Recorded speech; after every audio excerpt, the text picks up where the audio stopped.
ایسے کیسے چلے گا؟ ماں کی گود بچے کو ماں کی گود ہوتے ہوئے نہ ملے، کتنے غضب کی بات ہے۔ امی بچے کو اپنی بات چھپائے رکھتی ہیں، سالیہ پریشانی سے بولی، اور ماہرہ اس کا چہرہ دونوں ہاتھوں میں لے کر بولی، سالیہ تو پریشان نہ ہو بہن، میں تیری ہر ممکن مدد کی کوشش کروں گی، تو مجھے بس یہ بتا دے کہ ایسے بھابھی کیسے رہتی ہیں؟ بالکل نارمل، کبھی اندازہ نہیں ہوتا کہ ان کی یہ کیفیت ہو جاتی ہوگی۔ بھیا کے ساتھ بھی بالکل درست رہتی ہیں، گھر کا کام بھی کرتی ہیں، اور بھیا کا بھی، بس یہاں جہاں بچہ سامنے آیا اور یہ بے قابو ہو گئی۔ سالیہ دیکھ، مجھے تو یہ کوئی نفسیاتی الجھن معلوم ہوتی ہے، میں ذرا خود چل کر بھابھی کو دیکھ لوں۔ ہاں یہ ٹھیک ہے ماہرہ، میری بہن، میرے بھیا اور امی اتنے پریشان ہیں، انہوں نے مجھے اسلام آباد سے تار دے کر بلوایا ہے اسی کام کے لیے۔ ٹھیک ہے سالیہ، چل اب ہم ذرا آرام کر لیں، شام تیرے گھر 7 بجے تک چلیں گے۔ ماہرہ نے اس کا ہاتھ پکڑ کر کھینچا اور بولی، چل یہاں لیٹ جا میرے ساتھ، زیادہ پریشان نہ ہو، سب ٹھیک ہو جائے گا۔ سالیہ بھی ناچار اس کے برابر آنکھیں موند کر لیٹ گئی۔ شام سالیہ کے ساتھ ماہرہ اس کے گھر گئی۔ سب سے پہلے وہ خالہ جان سے ملی اور اس کے بعد بھابھی عذرا سے۔ بظاہر تو بھابھی ماہرہ سے بہت اچھی طرح ملی، بڑی خاطر مدارات کی۔ ماہرہ کو یقین نہیں آ رہا تھا کہ سالیہ نے جو کچھ کہا ہے وہ سچ ہے، وہ سچ بھی ہو سکتا ہے۔ شیراز بھائی بھی موجود تھے۔ تھوڑی دیر بعد یہ لوگ لان میں ایزی چیئر پر آ کر بیٹھ گئے، کیونکہ اندر خاصی گرمی تھی۔ ذرا ہی دیر بعد سالیہ ننھے بھتیجے کو گود میں لیے لان میں آئی اور اسے ماہرہ کی گود میں دے دیا۔ ارے سالیہ، یہ تو بہت ہی پیارا منا ہے، گول مٹول، ہائے سچ اتنا گورا رنگ، نیلی نیلی آنکھیں، خدا کی قسم شیراز بھیا جوانی میں تو یہ لڑکیوں کو لوٹ لے گا اپنے حسن سے۔ ماہرہ اس کے ماتھے کو چومتے ہوئے بولی اور سب ہنس پڑے۔ عذرا بھابھی یہ سن کر تلملا گئیں، اور ماہرہ کی حیرت کی انتہا نہ رہی۔ جب وہ بچے کو عذرا کو دینے کے لیے آگے بڑھی تو عذرا حقارت سے بچے کو دیکھتی ہوئی اپنے کمرے میں بھاگ گئی۔ ماہرہ اس دوران عذرا کا بھرپور جائزہ لے رہی تھی، اس کا منہ حیرت سے کھلا کا کھلا رہ گیا۔ تب سالیہ نے آواز دی، ماہرہ بیٹھ جاؤ، تم اتنی حیران ہو، میری بات سچ ہے نا؟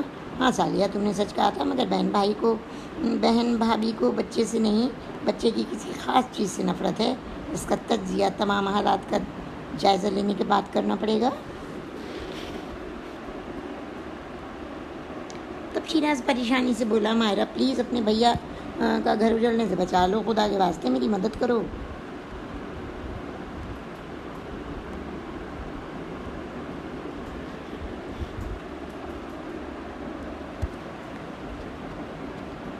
اور ماہرہ نے شیراز کی آنکھوں میں آنسو دیکھ لیے۔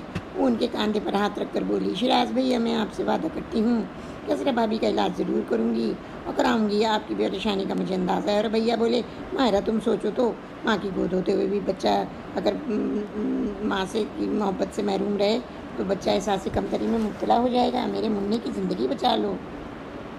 ماہرہ کچھ دیر سوچ کر بولی، بھیا سب سے پہلے تو آپ مجھے یہ بتائیے کہ بھابھی کی یہ کیفیت کتنے عرصے سے ہے، منّے کے پیدا ہونے سے پہلے سے یا ہونے کے بعد؟ شیراز فوراً ہی بولے، ماہرہ تم آج پوچھ رہی ہو، میں تمہیں بتا رہا ہوں کہ جب سے عذرا شادی ہو کر گھر میں آئی ہے کسی الجھن پر یا پریشانی میں ضرور مبتلا ہے۔ ممکن ہے یہ شادی اس کی پسند کی نہ ہو۔ اور اسی لمحے شیراز کی امی نے شیراز کو ڈانٹا، کیا بکواس کر رہے ہو شیراز، عذرا کو میں اچھی طرح جانتی ہوں، ویسی لڑکی نہ ہے، جبھی تو میں اسے بیاہ کر لائی ہوں۔ پھر کوئی اور وجہ ہوگی امی، مگر خدا کے واسطے نہ صرف عذرا کا بلکہ میرا بھی پیچھا ہے، اس الجھن سے چھڑا دیں۔ شیراز اپنا سر دونوں ہاتھوں میں تھام کر بولا اور ماہرہ چیخی، شیراز بھیا، you should be sensible to deal all the matter, don't be foolish. اور شیراز چیخا، but how long Mahira, I will be mad within few days. تب ماہرہ سکون سے بولی، او بھیا ہمت سے کام لو۔ تب شیراز بھی سکون سے بولے، میں کوشش کروں گا۔ دیکھیے نا بھیا، ہم بھابھی کے اوپر بغیر سوچے سمجھے الزامات نہیں لگا سکتے، ہمیں وجہ معلوم کرنا ہے کہ بھابھی اکثر اوقات کس بات سے خوف زدہ ہو جاتی ہیں۔ پھر شیراز ماہرہ کو مزید سمجھاتے ہوئے بولا، میں تمہیں ذرا سی تفصیل بتاتا ہوں۔ دیکھو ہوتا یہ ہے کہ میں اور عذرا اکثر بہت خوشی کسی محفل میں جاتے ہیں، وہاں ہنستے بولتے ہیں اور بس ایک ہی عذرا مجھ سے کہتی ہے، شیراز پلیز مجھے گھر لے چلیں، میں ایک سیکنڈ بھی یہاں نہیں رہ سکتی۔ اور میرے اصرار کے باوجود عذرا وہاں نہیں رکتی ہے، اکثر ہم کسی بھی تقریب سے بھوکے پیاسے واپس آ جاتے ہیں۔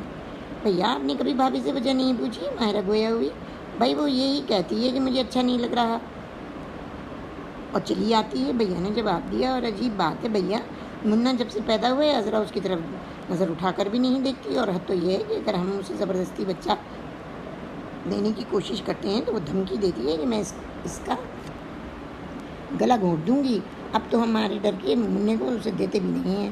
ماہرہ یہ سن کر کچھ دیر سوچتی رہی، پھر بولی بھیا اور میں اس نتیجے پہ پہنچی ہوں کہ بھابھی نفسیاتی مریضہ ہیں اور ہمیں وجہ معلوم کرنا ہے۔ کوئی بات ایسی ہے کہ وہ الجھن میں مبتلا ہو جاتی ہیں یا خوفزدہ ہو جاتی ہیں۔ یہ بات بالکل غلط ہے کہ وہ آپ کے ساتھ شادی سے خوش نہیں ہیں یا کسی اور سے محبت کرنا چاہتی تھی، بلکہ حقیقت صرف یہ ہے کہ بعض اوقات انسان کی زندگی میں ایسے واقعات رونما ہو جاتے ہیں۔ ممکن ہے بھابھی کی زندگی میں ایسا کوئی واقعہ یا حادثہ منسلک ہو گیا ہو جس سے وہ خوفزدہ ہو جاتی ہوں اور اس حادثے کو بھول نہیں پا رہی۔ آپ بالکل فکر مند نہ ہوں بھیا، میں بھابھی کا علاج انشاءاللہ ضرور کراؤں گی۔ ہم تمہارے بڑے احسان مند ہوں گے بیٹی، خالہ نے کہا، اور ماہرہ بولی خالہ جان میں بھی تو آپ کی بیٹی ہوں، وہی احسان کی بات تو احسان کیسا، یہ تو میرا فرض ہے۔ اچھا اب میں چلوں، کل شام 5 بجے آؤں گی، بھابھی کو تیار رکھیے گا۔ دوسرے دن ماہرہ عذرا اور کاشف کو لے کر بمبینو چیمبرز پہنچی۔ عذرا کی کیفیت مختصراً ڈاکٹر ماہرہ نے پروفیسر ڈاکٹر زبیر کو پہلے ہی بتا دی تھی۔ پروفیسر نے مختلف قسم کے سوالات عذرا سے کیے تو جواب بھی درست ملے، پھر علاج شروع ہو گیا۔ مگر دھیرے دھیرے پروفیسر ڈاکٹر زبیر عذرا کی اسٹڈی کرتے رہے۔ عذرا کو لے کر جب شیراز ڈاکٹر زبیر کے پاس جانے لگے تو وہ بکھر گئی۔ شیراز آخر میرا کس بات کا علاج ہو رہا ہے؟ کیا میں کوئی پاگل ہوں؟ میں تو بڑی تندرست ہوں۔ مجھے تم بچے کی پیدائش کے بعد سے خاصی کمزور نظر آ رہی ہو۔ میں چاہتا ہوں کہ تمہارا علاج ہو جائے کہ تم پہلی جیسی صحت مند ہو جاؤ۔ شیراز اسے پیار سے سمجھاتے ہوئے بولا۔ اچھی زبردستی ہے، عذرا تنک کر بولی تو زبیر بڑی اپنائیت سے بولا، یہ سنانی یہ تمہیں اس لیے کرنا ہے کہ یہ تمہارے شیراز کی خواہش ہے، کیوں ٹھیک ہے نا؟ اور عذرا نے چپ چاپ گردن جھکا لی۔ پھر روز شیراز کے ساتھ چیمبر آنے لگی۔ ایک دن ڈاکٹر زبیر نے کہا، شیراز صاحب آپ یہاں سائڈ میں پڑی چیئر پر لے کر اپنی بیگم کو بیٹھ لایا کریں، آپ کا یہی معمول ہوگا۔ میں آپ کے سامنے ہی دوسرے لوگوں کو دیکھوں گا اور یہی آپ کی بیگم کا علاج ہے، یعنی ان کی بیماری کی تحقیق۔ شیراز عذرا کے ساتھ وہیں بیٹھ گئے۔ پھر روز کا یہی معمول ہو گیا۔ اس طرح ایک ہفتہ گزر گیا، کوئی غیر معمولی واقعہ پیش نہیں آیا۔ ایک روز شیراز اور عذرا زبیر کے چیمبر میں بیٹھے تھے کہ ایک بہت ہی خوبصورت لڑکی کمرے میں داخل ہوئی اور ڈاکٹر زبیر کو اپنا حال سنانے لگی۔ عذرا کی نظر جیسے ہی اس لڑکی پر پڑی اور ایک دم اپنی جگہ سے اٹھ کھڑی ہوئی۔ شیراز مجھے یہاں سے لے چلو۔ مگر کیوں عذرا کیوں؟ شیراز پریشانی سے بولا، اور بھی ڈاکٹر زبیر بھی اس کی طرف متوجہ ہوئے۔ کیا ہوا مسز شیراز؟ ڈاکٹر زبیر بولے، مجھے اس کمرے سے باہر نکالو ڈاکٹر صاحب، مجھے اس لڑکی سے ڈر لگتا ہے، مجھے اچھی نہیں لگتی۔ عذرا اپنی آنکھیں بند کرتے ہوئے بولی۔ ڈاکٹر زبیر نے اس لڑکی کو اشارہ کیا، وہ اخلاقاً باہر چلی گئی۔ اور تب انہوں نے عذرا سے پوچھا، عذرا صاحبہ حوصلہ کریں، مجھے بتائیں کہ آپ کو اس لڑکی کی کس چیز سے ڈر لگ رہا ہے؟ یہ لڑکی تو اتنی خوبصورت ہے۔ اور عذرا بےساختگی سے بولی، ڈاکٹر اس کی آنکھیں مجھے گھور رہی تھیں، نیلی نیلی آنکھیں مجھے ہر جگہ گھورتی ہیں، مجھے ان سے ڈر لگتا ہے ڈاکٹر۔ اور یہ کہہ کر عذرا شیراز کے سینے سے لگ کر پھوٹ کر رونے لگی۔ شیراز نے عذرا کو پانی پلایا اور ہمت دلائی۔ اسی لمحے ڈاکٹر زبیر بولے، شیراز صاحب آج ہم نے آپ کی بیوی کی بیماری کی وجہ معلوم کر لی ہے۔ اسے یہ پتہ چلا کہ ان کے لاشعور میں کسی بھی واقعے کے تحت نیلی نیلی آنکھوں کا خوف بیٹھا ہوا ہے، اور جس وقت یہ کسی بھی نیلی آنکھوں والے انسان کو دیکھتی ہیں تو وہ خوف زدہ ہو جاتی ہیں، اور یہی وجہ ہے کہ یہ اپنے بچے سے نفرت کرتی ہیں کیونکہ اس کی آنکھیں نیلی ہیں۔ بہرحال آج آپ انہیں لے جائیں، یہ ڈسٹرب ہو گئی ہیں۔ بہت اچھا ڈاکٹر صاحب۔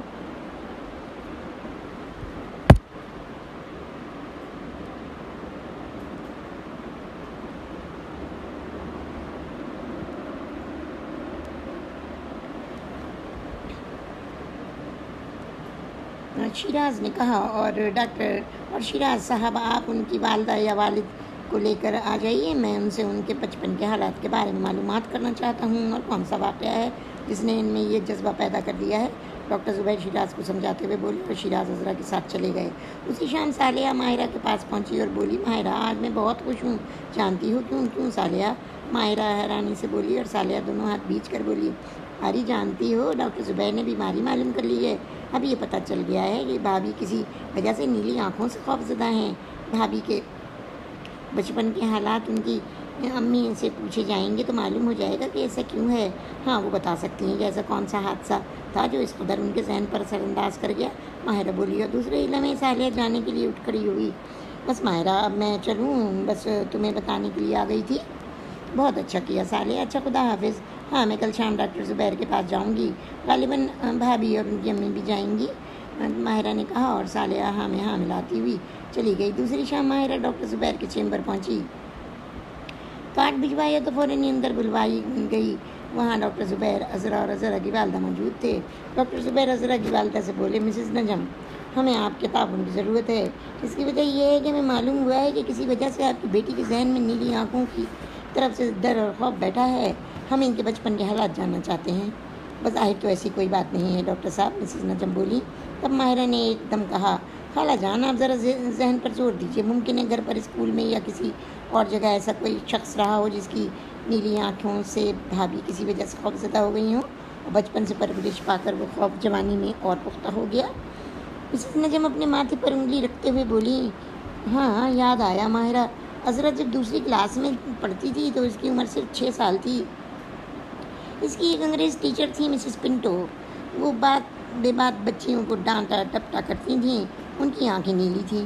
اور ڈاکٹر زبیر یہ بات سن کر سنبھل کر بیٹھ گئے۔ کیا عذرا صاحبہ کے ساتھ کبھی انہوں نے ایسے کوئی زیادتی کی؟ ہاں، ایک دفعہ عذرا بیمار ہو گئی، 2 روز اسکول نہیں گئی، تیسرے روز جب وہ اسکول گئی تو اس کا ہوم ورک نہیں کیا ہوا تھا۔ اس نے چھٹی کی درخواست پرنسپل کو دے دی تھی، مگر اس کے باوجود چونکہ اس کا ہوم ورک نہیں کیا ہوا تھا، لہٰذا انہوں نے اس کی ننھی ننھی ہتھیلیوں پر بہت اسکیل مارے۔ اس کی ننھی ننھی ہتھیلیاں سوج گئیں اور انگلیوں سے خون رسنے لگا۔ یہی نہیں، انہوں نے کلاس روم سے باہر دھوپ میں میری بچی کو کھڑا کر دیا کہ تم کو ایسی سزا دوں گی کہ تم کبھی دوبارہ چھٹی نہ کرو اور کام کر کے لاؤ۔ اور پھر کیا ہوا مسز نجم؟ یہ سزا تو معصوم بچی کے لیے بہت زیادہ تھی۔ پھر یہ ہوا کہ کلاس کی بچیاں گیمز کے لیے گئیں مگر عذرا نہ گئی۔ پھر گانے کا پروگرام تھا مگر مسز پنٹو اسے نہ لے گئیں۔ یہ وہیں دھوپ میں کھڑی روتی رہی۔ دن کے 11:30 بجے سے دوپہر کا 1 بج گیا۔ مئی جون کی گرمی میں 1 بجے اسے لینے گئی تو یہ مجھ سے چمٹ کر بے ہوش ہو گئی۔ میں نے اس کے ننھے ہاتھ دیکھے تو وہ لہولہان تھے، میرا دل کانپ اٹھا۔ میں فوراً پرنسپل کے پاس گئی، پھر اس کی کلاس کی لڑکیوں سے ساری معلومات حاصل ہوئیں۔ پرنسپل نے اسی وقت اس وحشیانہ طریقۂ تعلیم پر مسز پنٹو کو برطرف کر دیا، مگر میری بچی جب ہوش میں آئی تو عزیانی کیفیت میں تھی۔ امی مجھے بچا لو، مسز پنٹو مار رہی ہیں، امی دھوپ بہت تیز ہے۔ دھیرے دھیرے بچی نارمل ہو کر اسکول جانے لگی، اور غالباً یہی واقعہ اس کے ذہن سے نکل نہیں پایا۔ کیوں عذرا، آپ اس بات سے متفق ہیں؟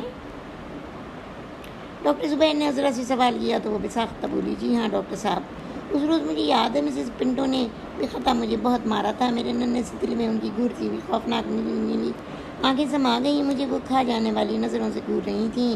میرے دل میں مسز پنٹو کے خلاف نفرت کی آگ بھڑک اٹھی، اور اس کے بعد مجھے نیلی آنکھوں سے نفرت ہو گئی۔ جب کبھی میں نیلی آنکھوں کو دیکھتی ہوں تو میرے سامنے مسز پنٹو کا حلیہ آ جاتا ہے۔ ایسا محسوس ہوتا ہے ڈاکٹر جیسے یہ نیلی آنکھیں مجھے جان سے مار ڈالیں گی۔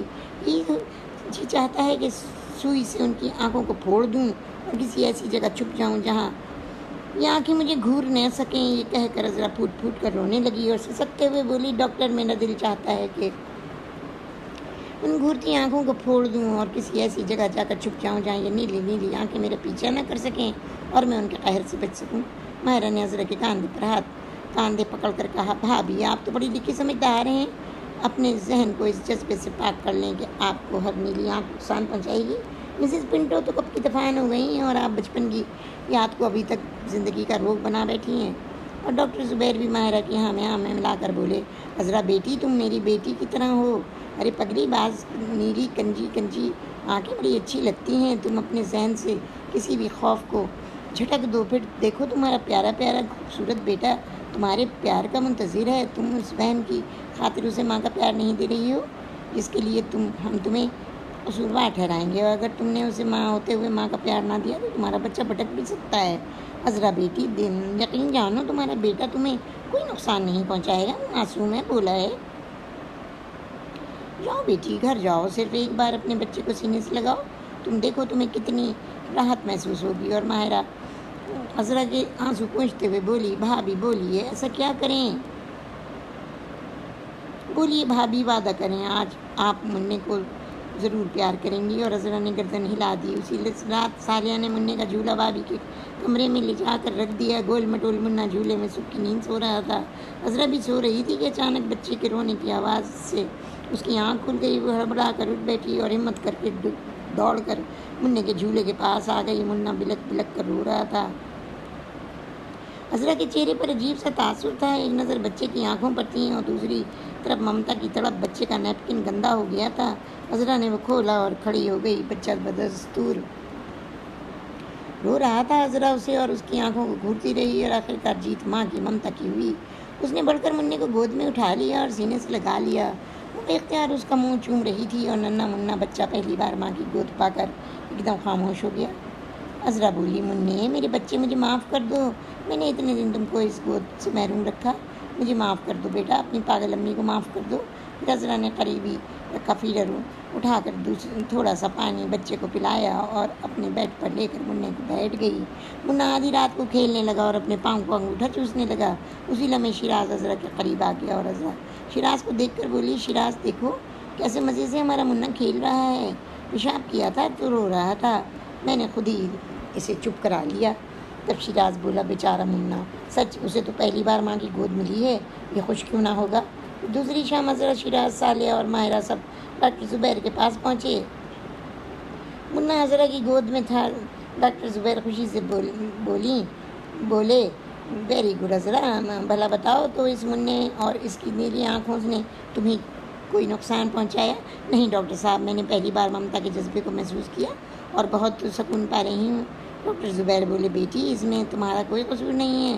دراصل بچپن کی کچھ باتیں بچے کے ذہن پر اس بری طرح نظر انداز ہو جاتی ہیں کہ اس کے پورے وجود کا شیرازہ بکھر جاتا ہے اور وہ کبھی کامیاب زندگی نہیں گزار سکتا۔ بچے کا دل کھلونے کی مانند ہوتا ہے تو ذرا سی ٹھیس لگنے پر ٹوٹ جاتا ہے۔ بچے کا ننھا ذہن نفرتوں کا مقابلہ نہیں کر سکتا۔ یہی وجہ تھی کہ تمہارے ذہن پر مسز پنٹو کی باتوں اور سزا کا شدید ترین اثر ہوا اور تم نے ان کی شخصیت میں سے آنکھوں کو اپنے لاشعور میں بسا لیا۔ یہ بالکل سچ ہے ڈاکٹر، عذرا بولی۔ ڈاکٹر زبیر نے کہا، اور یہی وجہ تھی کہ ہر نیلی آنکھ تمہیں اپنی دشمن دکھائی دینے لگی۔ خدا کا شکر ہے کہ ہم تمہیں اس مشکل سے باہر نکالنے میں کامیاب ہو گئے۔ پھر ڈاکٹر زبیر ہنستے ہوئے بولے، بھائی عذرا، ایک بات اور ہے، بہت سی عورتیں حسین نظر آنے کے لیے نیلے کانٹیکٹ لینس لگا لیتی ہیں، کہیں تم ان سے نہ ڈر جایا کرنا۔ اور یہ سب سن کر سارے لوگ ہنس پڑے۔ عذرا نے شرما کر گردن جھکا لی۔ ٹھیک ایک ہفتے بعد شیراز کی والدہ نے پوتے کے عقیقے کا انتظام کیا اور ڈاکٹر زبیر کو بھی بلوایا۔ میں دھوم دھام سے سجی تھی۔ تب ماہرہ نے ڈاکٹر زبیر سے کہا، سر میں آپ کی بہت شکر گزار ہوں کہ آپ نے میری مریض پر توجہ دی اور اب وہ بالکل ٹھیک ہے۔ یس ڈاکٹر ماہرہ، تمہاری مریضہ نے خلاف توقع اتنا اچھا نتیجہ دیا۔ پھر ڈاکٹر زبیر کو لے کر اس جگہ پہنچی جہاں عذرا کو دلہن بنا کر بٹھایا گیا تھا۔ سب نے دیکھا کہ ننھا منا بچہ اس کی گود میں پڑا ہار چوس رہا تھا اور اپنی نیلی نیلی خوبصورت آنکھوں سے عذرا کو گھور رہا تھا۔ ماہرہ ایک دم عذرا سے لپٹ گئی۔ Oh how sweet bhabhi, how beautiful you are looking with Munna, اور سب ہنس پڑے۔ اور اسی لمحے گانے کی آواز آئی، تمام عمر تجھے زندگی کا پیار ملے، خدا کرے یہ خوشی تجھے بار بار ملے۔ اور اسی کے ساتھ میری یہ چھوٹا سا ناول ختم ہوتا ہے، زندگی کا پیار ملے۔ اب یہ میری 72 نمبر کی کہانی تھی، تو اب ہم آپ سے ملیں گے 73 نمبر کی کہانی کے ساتھ، اور اس کا نام ہے سوز نا تمام۔ یہ سوز نا تمام ہم نے 1966 میں لکھی تھی، اور یہ زندگی کا پیار ملے جو ہم بتا چکے ہیں آپ کو 1978 میں پاکیزہ میں شائع ہوئی تھی، اور جو 71 نمبر کی کہانی بدگماں تھا وہ بہت 1977 میں حور رسالے میں شائع ہوئی تھی۔ تو یہ میں نے آپ کو بتا دی ہیں۔ اب جب میں آخری کہانی سوز نا تمام آپ کو سناؤں گی تو میں اپنی بے قیمت کتاب کی ساری فہرست آپ کو بتا دوں گی ویڈیوز کی، تاکہ آپ کی لائبریری کمپلیٹ ہو جائے۔ اور ویورز، اگر آپ کو میری کہانیاں، میرے ناولسٹ پسند آتے ہیں تو پلیز میرے چینل کو لائک کریں، سبسکرائب کریں اور شیئر کریں، اور بیل کے آئیکن کو دبا دیجیے، کیونکہ اب ہم 73 نمبر کی کہانی جب سنائیں گے تو میری 8ویں کتاب کے تمام ناول و کہانیوں کا اختتام ہو جائے گا، اور آپ کے پاس پھر میں نام بھی بتاؤں گی اس سوز نا تمام کے ساتھ۔ تو اب مجھے اجازت دیجیے اگلی کہانی تک کے لیے۔ اللہ حافظ۔